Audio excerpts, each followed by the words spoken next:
আসসালামু আলাইকুম ওয়া রাহমাতুল্লাহ। সুপ্রিয় দর্শক শ্রোতা, আশা করি সবাই ভালো আছেন। আমরা আজ যাচ্ছি প্রিয় নবীজির স্মৃতি বিজড়িত জবলে শহরে। ইসলামের ইতিহাসে এক অবিস্মরণীয় ঘটনা হলো বিশ্বনবী হযরত মুহাম্মদ সাল্লাল্লাহু আলাইহি ওয়াসাল্লাম মক্কা থেকে মদিনায় হিজরত। আর এই হিজরতের ইতিহাসে বিশেষভাবে স্মরণীয় একটি স্থান হলো জাবলে সৌর বা গারে সৌর। কারণ হিজরতের সময় এই গুহায় সংঘটিত হয়েছিল তিনটি অলৌকিক ঘটনা, যা ছিল আল্লাহর বিশেষ সাহায্যের নিদর্শন। ৬২২ খ্রিস্টাব্দে মক্কায় কুরাইশরা ইসলাম ও মুসলমানদের উপর চরম নির্যাতন শুরু করে। তখন রাসূল সাল্লাল্লাহু আলাইহি ওয়াসাল্লাম তার সাহাবীদের মদিনায় হিজরতের নির্দেশ দেন। পরে মহান আল্লাহর নির্দেশে তিনি নিজেও প্রিয় সাহাবী হযরত আবু বকর সিদ্দিক রাদিয়াল্লাহু আনহুকে সঙ্গে নিয়ে মদিনার উদ্দেশ্যে রওনা হন। হিজরতের প্রথম রাতে তারা আশ্রয় নেন মক্কার দক্ষিণে অবস্থিত জাবলে সাউরের একটি গুহায়। এখানে তারা ৩ দিন ৩ রাত অবস্থান করেন। এই সময়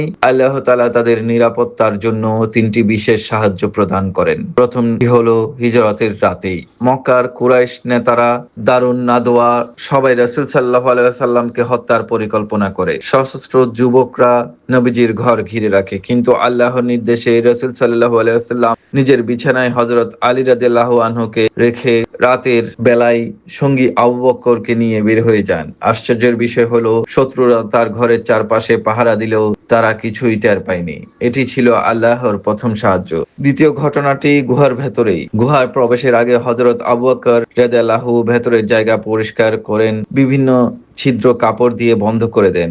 একটি ছিদ্র নিজের পা দিয়ে বন্ধ করে রাখেন।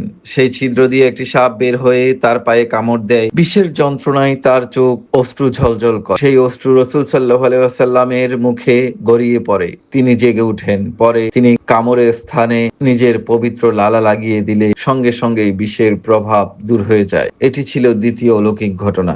এরপর ঘটে আরো বিস্ময়কর একটি ঘটনা। মক্কার কুরাইশরা রাসূল সাল্লাল্লাহু আলাইহি ওয়াসাল্লাম ও আবু বকর রাদিয়াল্লাহু আনহুকে খুঁজতে গুহার কাছাকাছি পৌঁছে যায়। তখন আল্লাহর হুকুমের গুহার মুখে একটি মাকড়সা জাল বুনে ফেলে এবং একটি কবুতর সেখানে বাসা বেঁধে ডিম পাড়ে। শত্রুরা যখন গুহার সামনে এসে এই দৃশ্য দেখে, তারা মনে করে এখানে কোনো মানুষ প্রবেশ করতে পারে না, তাই তারা গুহায় না ঢুকেই ফিরে যায়। এভাবেই আল্লাহ তাআলা তার প্রিয় নবীকে শত্রুদের হাত থেকে রক্ষা করেন। এই ঘটনাকে ইঙ্গিত করে আল্লাহ তাআলা পবিত্র কোরআনে বলেন, তোমরা যদি তাকে সাহায্য না করো তবে মনে রেখো আল্লাহ সাহায্য করেছিলেন যখন কাফেররা তাকে বহিষ্কার করেছিল। তিনি ছিলেন দুজনের একজন। যখন তারা গুহার মধ্যে ছিলেন তখন তিনি তার সঙ্গীকে বলেন, চিন্তা করো না, নিশ্চয়ই আল্লাহ তাআলা আমাদের সঙ্গে আছেন। সূরা আত-তাওবা আয়াত ৪০।